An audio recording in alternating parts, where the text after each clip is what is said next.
Vamos a analizar la abusividad de las cláusulas IRPH a través de las recientes sentencias del Tribunal Supremo al respecto. ¿Cuál es el problema? El debate se basa en que, en los últimos años, algunas entidades bancarias han sustituido el Euribor por el IRPH como índice de referencia en los préstamos hipotecarios. Ante ello, ha surgido la duda de si las cláusulas que prevé este nuevo índice pueden ser calificadas como abusivas o no. El Tribunal Supremo ha tratado de aclarar esta cuestión a través de dos sentencias emitidas el 11 de noviembre de 2025.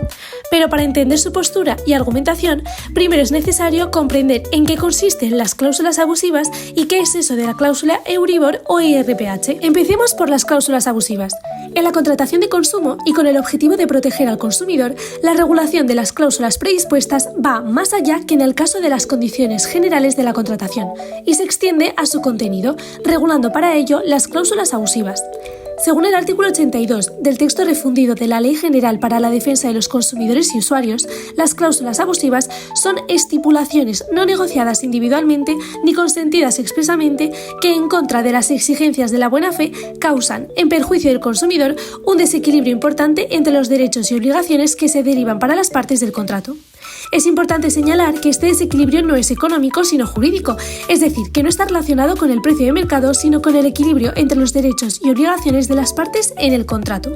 El segundo concepto que es importante entender son las cláusulas Euribor e IRPH. Estas cláusulas son propias de los préstamos hipotecarios de tipo variable y establecen un índice de referencia, que será el Euribor o el IRPH respectivamente. Una vez aclarados estos conceptos, podemos entrar a preguntarnos cuál es el problema que generan las cláusulas IRPH en los casos concretos revisados por estas sentencias. La controversia se fundamenta en dos argumentos. En primer lugar, que no es transparente, porque los bancos no explicaron cómo se calcula, cuál es su evolución histórica ni qué impacto económico tiene el nuevo índice, incumpliendo así la obligación de transparencia y claridad de las cláusulas predispuestas en los contratos de consumo.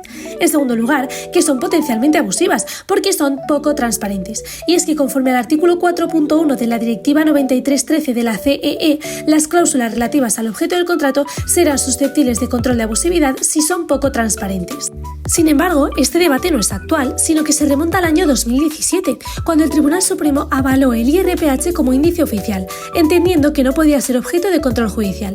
En cambio, el Tribunal de Justicia de la Unión Europea no se mostró tan favorable a estas cláusulas y estimó que la publicación en el BOE no era suficiente, sino que, para cumplir con sus obligaciones de información, los bancos debían informar sobre el cálculo, el diferencial negativo y las consecuencias económicas del índice, de forma clara, transparente y comprensible para el consumidor. Ambos tribunales coinciden en la idea de que la abusividad y la falta de transparencia son dos cosas distintas que requieren de un análisis individualizado, de modo que, si la cláusula es transparente, no habrá que entrar a revisar su abusividad. Finalmente, el 11 de noviembre de 2025, el Tribunal Supremo emitió nuevas sentencias al respecto, ofreciendo una serie de pautas o parámetros para evaluar la transparencia y abusividad de la cláusula y creando así jurisprudencia.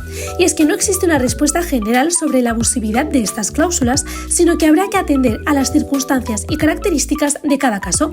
A continuación, analizaremos de forma más detallada cada una de estas sentencias. La primera sentencia del Tribunal Supremo que vamos a analizar es la sentencia 4876/2025, consistente en la contratación de un préstamo hipotecario entre el sujeto demandante, que es doña Gema, y el sujeto demandado, que es la entidad bancaria. Empezamos describiendo los antecedentes de hecho. El 24 de enero de 2007, doña Gema firmó un préstamo hipotecario por 135.000 euros a 300 cuotas, cuyo interés remuneratorio quedó establecido en las cláusulas 3 y 3 bis, que contemplaban dos precios diferentes en los que se aplicaban dos tipos de interés distintos. El primero se aplica durante el primer año de duración del préstamo, en el que regirá un tipo de interés anual del 5,250%, calculado de la forma descrita en la cláusula 3A, y el segundo se aplicará durante los 24 años restantes, calculado según se describe en la cláusula 3 bis, basándose en el índice IRPH entidades y, en su defecto, en el índice IRPH caja. Doña Gema interpone una demanda de juicio ordinario contra la entidad bancaria, en la que se solicita que se declare la nulidad de la cláusula 3A bis en sus apartados 1 y 2c del contrato de préstamo hipotecario, que referencia el préstamo al IRPH entidades y como índice sustitutivo el IRPH cajas, debido a que considera que existe falta de información sobre el método de cálculo del índice y sobre su evolución, así como ausencia de oferta vinculante. Alega que el índice había sido impuesto por la entidad en su propio beneficio, debido a que se trata de un valor más elevado que el Euribor, añadiendo añadiendo que este índice utilizado es fácilmente manipulable. Con todo esto, alega falta de transparencia por parte de la cláusula que establece el interés remuneratorio del préstamo. El juzgado de primera instancia consideró que la cláusula no superaba el control de transparencia, debido a la falta de oferta vinculante, documento obligatorio que la entidad bancaria debía entregar al cliente antes de firmar la hipoteca con el fin de garantizar que éste conocía todas las condiciones esenciales del préstamo, podía compararlas con otras ofertas y tenía un plazo mínimo para reflexionar antes de contratar. En este caso, la entidad bancaria aportó una oferta vinculante, pero no estaba firmada por los clientes, por lo que no se puede acreditar que el cliente recibiera este documento explicativo, ni que el banco cumpliera con su deber de información previa. Además, consideró que existía una ausencia de explicación personalizada al cliente sobre el sistema de fijación del IRPH y sobre su incidencia en el interés remuneratorio, teniendo en cuenta que en otro préstamo que habían contratado los demandantes con el demandado se había actuado de forma distinta. Por último, tampoco existía una comparativa con otros índices que pudieran haberse aplicado. Por todo esto, la sentencia de primera instancia estimó la demanda, declarando la nulidad del punto 1 de la cláusula tercera bis del contrato de préstamo hipotecario y manteniendo la vigencia del resto del contrato. Además, condenó a la entidad bancaria a la devolución de las cantidades cobradas en concepto de interés remuneratorio, calculado sobre la base índice de referencia IRPH entidades, durante la vigencia del contrato, añadiendo el correspondiente interés legal del dinero desde las respectivas fechas de cobro hasta el pago. Ante esto, la entidad bancaria interpuso un recurso de apelación que la Audiencia Provincial desestimó, confirmando la sentencia del juzgado de primera instancia, puesto que también se consideró que la cláusula no superaba el control de transparencia al no constatar que se hubiera facilitado al demandante información suficiente sobre cómo se determinaba el tipo de referencia del interés, su evolución y las diferencias con otros índices. Tuvo en cuenta el descenso del Euribor y el hecho de que el IRPH no descendiera también. Además, consideró la ausencia de oferta vinculante. Concluyó que la falta de transparencia apreciada era suficiente para declarar la abusividad de la cláusula. Posteriormente, la entidad bancaria interpone un recurso de casación contra la sentencia de la Audiencia Provincial, alegando 3 motivos. El primero es la infracción del artículo 1 de la Ley de Condiciones Generales de la Contratación, ya que el tipo de interés, al ser el precio del contrato y supuestamente negociado, no podía considerarse una condición general. El Tribunal Supremo rechaza este primer motivo, afirmando que incluso una cláusula que afecta al objeto principal del contrato puede ser una condición general si se incorpora de forma uniforme a una pluralidad de contratos. Además, aclara que la mera posibilidad de elegir entre distintas ofertas no equivale a una negociación individual. La negociación individual es algo excepcional y debe probarse, y en este caso no se acreditó que hubiera existido negociación, por lo que la cláusula se considera correctamente una condición general. El segundo motivo que sostiene es que los argumentos utilizados por la audiencia para concluir que la cláusula cuestionada no supera el control de transparencia no son correctos. Alega que en la oferta vinculante se explicó adecuadamente el índice IRPH y que este es incluso más fácil de comprender para un consumidor medio que el Euribor. Respecto a la evaluación posterior de ambos índices, señala que la trayectoria de los dos fue similar hasta el año de contratación del préstamo, en el que el Euribor experimentó un descenso imprevisible. Finalmente, afirma que el control de transparencia no exige a las entidades bancarias ofertar a cada cliente distintos índices de referencia. Por último, el tercer motivo del recurso plantea la infracción de las mismas normas ya citadas en el motivo anterior, en cuanto al modo en que la sentencia recurrida realiza el control de transparencia y el juicio de abusividad, que está en contradicción con lo resuelto por otras audiencias provinciales. Pasando a analizar el segundo y tercer motivo, hay que tener en cuenta que la doctrina inicial del Tribunal Supremo consideraba que la mera utilización de un índice oficial como el IRPH bastaba para superar la transparencia. Tras la sentencia de 3 de marzo de 2020, el Tribunal Supremo exigió también informar al consumidor de la evolución del IRPH durante los 2 años previos y del último valor disponible. Sin embargo, las decisiones posteriores del Tribunal de Justicia de la Unión Europea rectificaron esta exigencia, de manera que ya no era necesario que el banco entregase esa información si el índice y sus valores eran accesibles públicamente en el BOE, siempre y cuando el consumidor pudiese comprender el funcionamiento del tipo variable. El Tribunal Supremo asume que la transparencia exige que un consumidor medio pueda entender cómo se calcula el interés variable basado en el IRPH y valorar las consecuencias económicas de la cláusula. Esta comprensión puede provenir tanto de la información proporcionada por el banco como de información pública accesible. Por tanto, la falta de entrega de folletos o de comparativas con el Euribor no supone por sí sola falta de transparencia. El tribunal concluye que la Audiencia Provincial aplicó mal el control de transparencia porque existió información precontractual suficiente. Además, en la demanda se aludió a negociaciones, lo que indica que sí hubo información previa al contrato.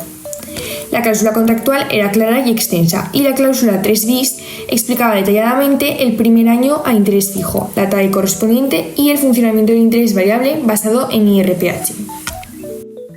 Además, establece que la comparación con el Euribor no era relevante y que la evolución de este y del IRPH había sido similar en los años previos. A ello se añade que el consumidor tenía acceso a la evolución del IRPH, ya que el contrato informaba acerca de dónde obtener esos datos. Por último, el consumidor podía comparar con otras ofertas, pues al conocer el TIN y la TAE del primer año tenía una referencia para comparar productos de otras entidades. Consecuentemente, el Tribunal Supremo establece que se cumplieron los parámetros de transparencia, de modo que no procede realizar control de abusividad, siendo este solamente posible cuando la cláusula no supera el control de transparencia. Por tanto, los motivos segundo y tercero del recurso se estiman también. Como conclusión, se estima por tanto el recurso de apelación de la entidad bancaria, siendo este el ganador del litigio, y se desestima la demanda de la consumidora considerándose la cláusula IRPH transparente y válida. A continuación, vamos a analizar la segunda sentencia del Tribunal Supremo sobre las cláusulas IRPH, emitida el 11 de noviembre de 2025. Para comenzar hay que conocer los hechos. El 11 de julio de 2008, don Benjamín y doña Coral concertaron un préstamo hipotecario de 206.000 euros con una entidad financiera. El plazo de amortización del crédito era de 40 años y el TAE del 6,21. En cuanto a los intereses, durante los 6 primeros meses se pactó un interés fijo del 6% y posteriormente un interés variable con el IRPH Cajas como índice de referencia, más un diferencial del 0,25. Además, como tipo sustitutivo, se fijó el IRPH Entidades. Doña Coral y don Benjamín interpusieron una demanda contra la entidad financiera solicitando la declaración de nulidad del índice de referencia IRPH Cajas y su sustituto IRPH Entidades y la restitución de todas las cantidades que han cobrado en exceso por la aplicación de dicha cláusula. Los demandantes alegaron que se trataba de una condición general de la contratación. Además, que ésta no superaba el control de inclusión, pues un consumidor no podría comprender por la mera lectura de la cláusula cómo funcionaba el índice de IRPH y que no hubo un control de comprensibilidad real, pues no se facilitó a los prestatarios ninguna información. El índice fue fijado de manera unilateral y los actores no podían conocer la carga económica y el funcionamiento que la misma suponía. En primera instancia, la sentencia fue desestimada. Se expusieron los siguientes motivos. En el análisis de transparencia se determinó que existía transparencia formal, pues se identifica cuál es el índice, es un índice oficial publicado por el BOE y se especifica además el diferencial que se le suma.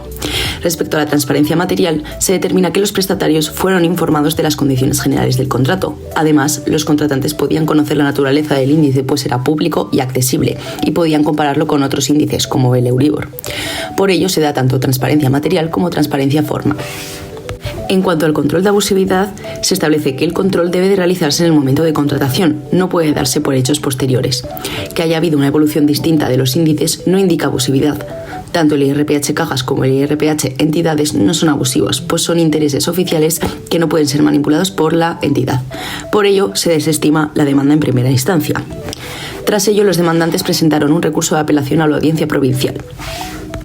Dicho recurso también fue desestimado. La audiencia consideró que el IRPH Cajas era una condición general de la contratación y que incumplió el control de transparencia. Sin embargo, esto no implicaba la nulidad automática de la cláusula, sino que permite analizar su abusividad. Tras estudiarla, se determinó que no había abusividad, pues el control de desequilibrio debe darse en el momento de contratar y no con datos posteriores, pues el banco no podía conocer el desarrollo del índice IRPH. Por último, los demandantes presentaron un recurso de casación ante el Tribunal Supremo, alegando varios motivos. En primer lugar, que no se había realizado el control de abusividad pertinente, es decir, no se había comprobado correctamente si hay un desequilibrio importante entre los derechos y obligaciones del consumidor y si no había buena fe. El Tribunal Supremo desestimó dicho motivo, puesto que estableció que el banco no podía conocer la evolución del IRPH y que la mera comparación entre el IRPH y el Euribor no puede suponer el desequilibrio. Además, establece que la Audiencia Provincial ya había declarado la falta de transparencia, pero que esta no implica directamente la abusividad. Concluye en que no hay prueba de que el banco actuara con mala fe y por ello no hay evidencia de desequilibrio grave en base al artículo 82 del texto refundido de la Ley General de Defensa de los Consumidores. Se alegó también que las cláusulas no eran claras, concretas y comprensibles para que los consumidores fuesen capaces de comprender la manera de calcular el tipo de interés. Este recurso se desestima puesto que se establece que la exigencia de accesibilidad supone que el consumidor comprende y compare la información, pero el banco no puede hacer del consumidor un experto economista. Además, se alega que la sentencia no valoró todas las circunstancias que ocurrían en el momento de la celebración del contrato. Los demandantes alegan que el IRPH era sustancialmente más caro que el Euribor, generando un grave desequilibrio entre las partes. El Tribunal Supremo establece que no basta con comparar índices puros, sino también el tipo resultante. Dado que el IRPH era un índice oficial y público, el banco no podía manipularlo, lo que dificulta atribuir la carga del desequilibrio simplemente a la diferencia numérica. Los demandantes alegan que la entidad ocultó datos esenciales, por lo que el prestatario no pudo elegir o rechazar la cláusula con pleno conocimiento. De nuevo, el Tribunal Supremo establece que la falta de transparencia no implica la omisión dolosa dirigida a perjudicar al consumidor. Por último, se argumenta que no se cumplen los requisitos de incorporación de las condiciones generales de los artículos 5, 7 y 8 de la Ley de Defensa del Consumidor. Este tampoco se admite, puesto que el juzgado de primera instancia ya declaró que la cláusula superaba el control de incorporación y como esto no fue recurrido en apelamiento por los demandantes, quedó firme. En esta materia hay doctrina del Tribunal Supremo conforme a la cual la falta de transparencia no implica nulidad, sino que habilita el juicio de abusividad. Sin embargo, tras las sentencias del 13 de julio de 2023 y de 12 de diciembre de 2024 del Tribunal de Justicia de la Unión Europea, esta doctrina se modificó.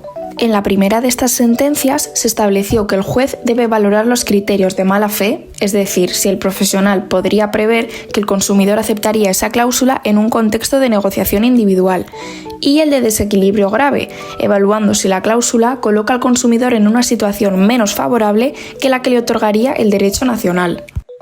También es necesario evaluar todo el contexto informativo disponible para ver si el consumidor medio podría comprender la repercusión del IRPH y no limitarse solo a la cláusula en sí. Conforme a la segunda sentencia, el Tribunal de Justicia Europeo establece que el juez solo puede considerar que una cláusula es abusiva si previamente ha comprobado que no es transparente. Y por otro lado, la cláusula puede ser abusiva si el banco no informó de que era necesario aplicar un diferencial negativo para que el TAE se ajustase al de mercado, pues el IRPH solo fija un método de cálculo, pero no es lo mismo que el TAE. Además, la abusividad debe analizarse comparando el interés resultante con los tipos habituales del mercado, y el desequilibrio puede venir tanto del índice como del método de cálculo o del diferencial aplicado. Estos nuevos criterios europeos modifican la doctrina del Tribunal Supremo, fijándose así unos nuevos parámetros de abusividad. En primer lugar, respecto a la transparencia, hay que comprobar si el banco explicó adecuadamente cómo se calcula el interés y sus efectos. También hay que analizar si el tipo resultante del contrato se aleja de forma clara y desproporcionada de los tipos habituales del mercado, en esa misma fecha y para la misma duración. Además, las comparaciones no pueden ser puramente numéricas, sino que debe existir desproporción, teniendo en cuenta el plazo, el riesgo y, por último, la abusividad debe valorarse en el momento de la firma del préstamo, considerando las circunstancias de ese momento y teniendo en cuenta la totalidad del contrato. Por ello, el Tribunal Supremo concluyó que la cláusula no era abusiva, argumentando que la abusividad debe valorarse en el momento de contratar y no después. Los datos aportados por los recurrentes no eran correctos, pues el Euribor estaba en su máximo histórico y tenía diferenciales más altos que el IRPH en ese momento. Además, el préstamo era a 40 años, un plazo muy superior a la media, y es por ello que el tipo resultante no tiene un desequilibrio tan importante dadas las fechas y el plazo. Se considera que el consumidor podría aceptar esta cláusula en una negociación individual, por lo que tampoco hay mala fe. Y por todos estos motivos, el Tribunal Supremo desestima el recurso de casación.